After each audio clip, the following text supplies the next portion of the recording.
Hey, friendo, Steve here. Hey, Larson. And it's time for Money in the Bank. Of course, we're going to be doing our live watch along and review right afterwards over at the Stephen Larson Pro Wrestling podcast channel, youtube.com/Stephen Larson. But of course, this is Friendo Club. We do our predictions here. We do the confidence points, and all that stuff. We're going to talk about Money in the Bank today.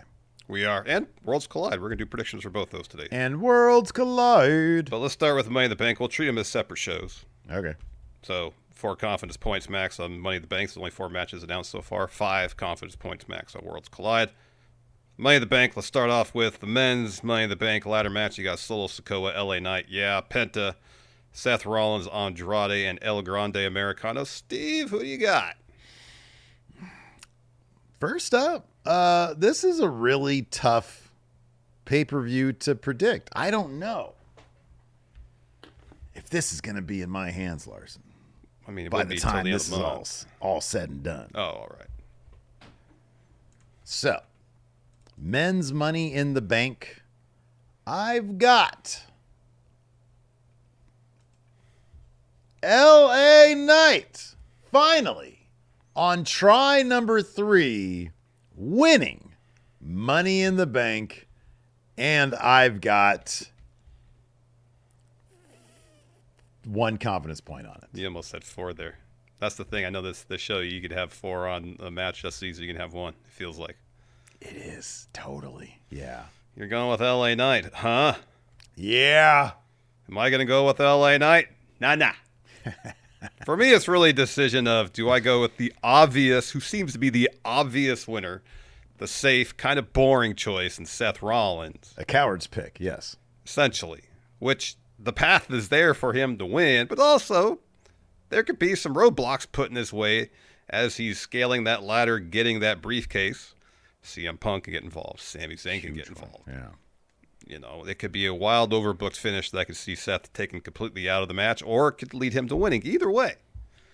Or do I go with a pick that's that going into this whole process, we thought had basically 0 chance of even making it to this match, much less winning it. So for me, the choice is really between Seth Rollins or El Grande Americano, because I could see a situation where they're really kickstarting this AAA deal. They're going to start doing a lot more crossover between WWE's stories and AAA's stories.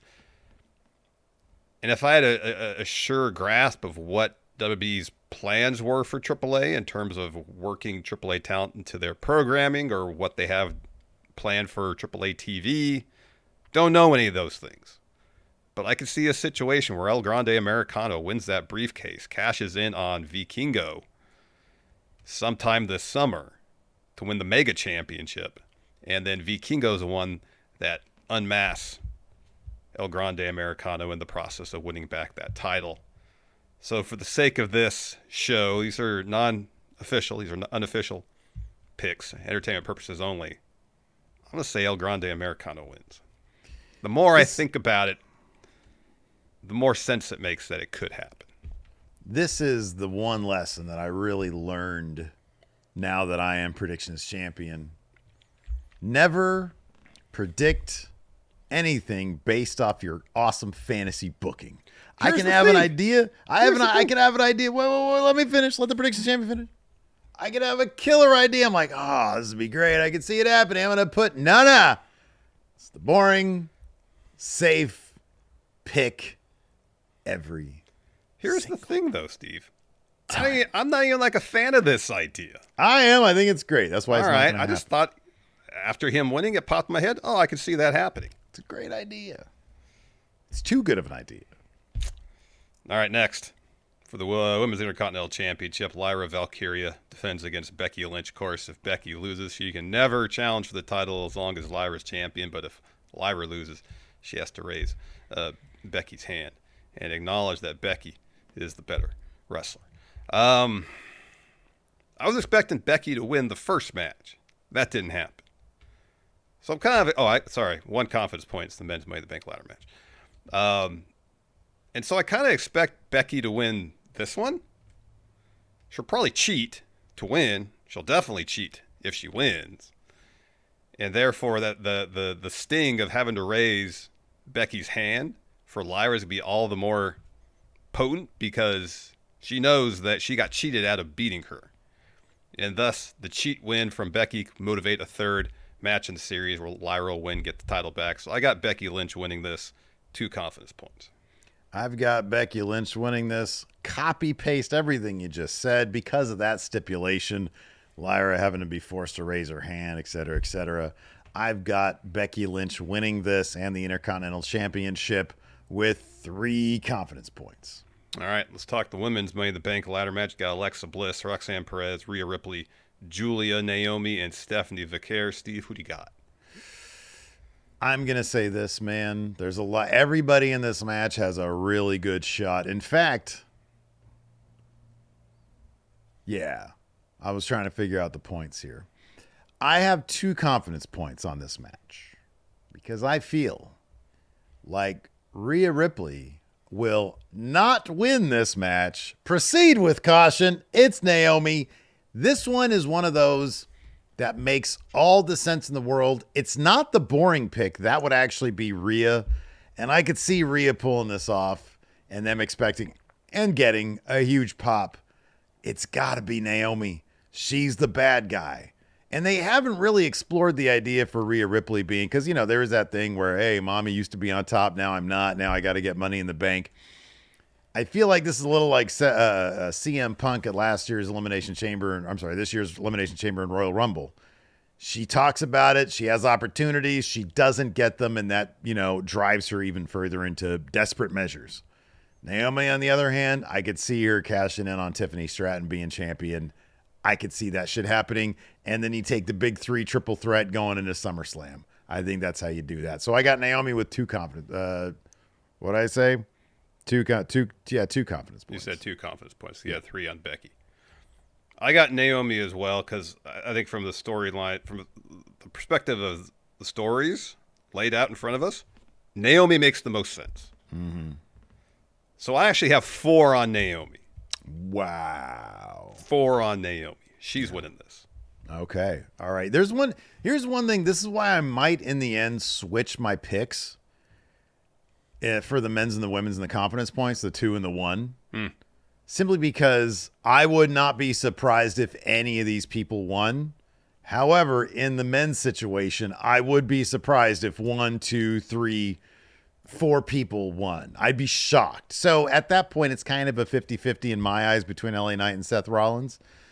In which case, you know, I'm going with LA Knight, but I could see definitely Seth Rollins winning it. But yeah. Punk is out there, so probably not. That's why I have LA Knight. So yeah, I'd probably go back down to 1 for the women because any of these women could win this thing. Yeah. And obviously, we still need the go-home episode of SmackDown to see how that changes the math. True. Finally, I think this is main eventing the show, though I don't really know why. Because it got both the world champions in it, man. Yeah. And Cody. There's no stakes in this match. John Cena and Logan Paul teaming up to take on Cody Rhodes and main event Jey Uso. It's Cody's first match back. He has to win this. He and Jey have to win this. Jey is on the winning side. It raises the prestige of the World Heavyweight Championship. Cody winning maybe can help motivate getting a rematch against John Cena for the undisputed title. So I got 3 on Cody. Whoa! And Jey Uso yeet to win. I've got 4 confidence points on John Cena and Logan Paul to lose this match. Look, Cody Rhodes ain't getting pinned. Jey Uso ain't getting pinned. John Cena ain't getting pinned. There's only one person in this match that can get pinned, Larson, and that is Logan Paul because that guy gets pinned all the time. So, yeah, I got 4 confidence points. Of course, John Cena and Logan Paul are going to lose this match. Yeah. He's already had a chance at Jey Uso. He's already had a shot at Cody Rhodes. Yeah. So it's not like Logan Paul's going to win this and, now he gets a title shot. Nah. All right, let's talk Worlds Collide. Got 5 matches. Let's start with, I think this is the most recently announced match. You got the LWO, Dragon Lee, Cruz del Toro, and Joaquin Wilde taking on Octagon Jr., Aerostar, and Mr. Iguana. Steve, who do you got? Well, one of these companies just bought the other. So in this case, the the Latino World Order get the win against Team Tripa. And I've got one confidence point on this one because I don't fucking know. Yeah, this one's tough. Because, yeah, did they do a situation where the show is obviously Vikingo's going to win? But otherwise, is this like a showcase event to introduce the WWE audience to AAA talent? And therefore, it's kind of less about who wins and who loses and more like, hey, a lot of great talent in AAA. Pay attention. Watch the show, you know? So let's see here. Vikingo wins. That's one for them. What are the other obvious? Oh, Ethan Page wins. That's one for WWE for sure. Like Stephanie and Lola Vice are probably going to win their match. Yeah, but they could split. Lola Vice is a bad guy. No, she's but I don't not. know if... Didn't she? No. I thought she was a bad guy. No. When's the last time she had a match? It's been a while. I've always been like, man, doesn't Stephanie know she's a bad guy? She's not. Hold on a second. Cage match. I don't remember the last match she had, but Lola Vice isn't a bad guy. She's not a heel. Let's see here. Lola Vice defeats... okay. When was this? May 20th? Really? She beat Fallon Henley. Fallon Henley's a bad guy. Okay. Yeah. Fallon Henley, most definitely a heel. She beat Wendy Chu. I thought she was like a bully character. She defeats Izzy Zane. Okay. Well, she used to be. Can't tell Not me. anymore. All right. Well, there you go then. All right, I'll say LWO wins. One confidence point. I wouldn't be surprised if Octagon Jr., Aerostar, and Mr. Iguana lost. Michael Cole was really putting over Mr. Iguana last night, so real possibility he leads his team to victory. Let's talk the North American title match. Got Ethan Page defending against Javon Evans, Laredo Kid, and Ray Phoenix. I was pretty surprised that Ethan Page didn't get called up because it seems like he kind of fits with what they're doing in terms of bringing in high-profile free agents, having them be in NXT for a short period of time until the next storyline cycle on main roster kind of He's finishes. not progressing the way they want him to, dude. Which gives me pause of thinking, well, I'm going to put a high degree of confidence on him winning because they could just have him kind of be a transitional champion and have Javon Evans win this match by pinning Laredo Kid and win the North American title, and then Ethan Page is called up. What I just say about fantasy booking, man. Stick with I'm the not easy. fantasy booking. This is not me thinking, oh, this would be great. This would be great to happen. I'm just thinking about all possibilities. That being said, I got two at Ethan Page retaining. Pinning Laredo Kid.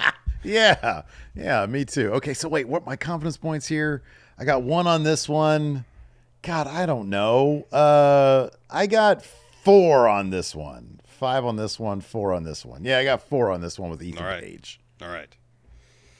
Next, let's talk about Stephanie Vaquer and Lola Vice taking on Chick Tormenta and Dalise. Who do you got, Steve? Well, now that Lola Vice is a good guy, I've got her and Stephanie Vaquer. She's rarely on TV, and she used to be kind of an asshole on TV, so don't act like I'm an asshole for thinking she's a bad guy. She's been a good guy for a while. Okay. Anyways. I got Stephanie Vaquer and Lola Vice, I guess, with 3 confidence points. Yeah, I got Stephanie and Lola with 4. Stephanie's super popular. She ain't losing. Yeah, she's not going to lose. Let's talk another tag match. Legato Del Fantasma taking on the team of El Hijo de Dr. Wagner Jr., Pagano, and Psycho Clown. I guess the question here is the story of this one going to be Legato continuing to fall apart? Is Berto going to walk out in this team even though Los Garza just got the win on SmackDown this week? Goha math is going to go a long way in terms of determining who I end up picking. But I'm going to go with the team with Psycho Clown on it. Wait, the go-home math? Yeah. What go-home math do you think they're going to do? They might have Psycho Clown on SmackDown this week. How fucking weird would that be? I mean, wild. It wouldn't be weird, but like a year ago, Never Psycho Clown, Pagano are going to be on SmackDown. Never would have thought it was going to happen. Fucking weird. Or the go home math will be strictly what are the dynamics between the members of Legato, something like that. Anyways, I got a Psycho Clown, Pagano, and El Hijo de Dr. Wagner Jr. 2 confidence points. Yeah, copy paste that. Because, dude, look, here's the thing. I don't really know a whole lot about El Hijo de Dr. Wagner Jr. I know about Dr. Wagner Jr., not really sure about his El Hijo. Mm-hmm. I know a lot about Pagano and Psycho Clown. Those guys are like fucking heavy hitters in Yeah. AAA. Yeah. So, it fits into the story of Legato way more. Let me ask you this. Now that we're looking at this, I know this is in L.A., right? It's at the Coliseum or at the Kia Forum, whatever it's called. Yeah, the Forum. Is this crowd going to be a heavier WWE crowd or a heavier AAA crowd? That's a good question. I know. I wonder how AAA is marketing this show. Another good question. I don't know. Because they got to throw AAA a bone here, man. They can't be coming in like it's fucking Black Saturday and just showing a bunch of shitty WWF footage when they're used to, NWA stuff. Yeah, so if it's a 5-match card and the only AAA talent that wins is Vikingo, yeah. No, I hear you. Yeah, that's horrible. Yeah. So, I mean, at the very least, you got to have Vikingo, which I've got 5 confidence points same. on. Vikingo beats Chad Gable. Right. And then you got to have the clown Pagano and Iho. Yeah. They got to go over. win. Yeah. Oh, man. But then 3 matches go WWE way? Mm-hmm. Because AAA wins the most important one. That carries extra weight. And WWE owns AAA now. That's a too. statement. This is how it's going to go now, friendos. So, yeah. Anyways. Oh, boy. Anyways. So let us know what you guys think is going to happen on these shows in the comments below. Till next time, we'll see you guys around. Bye.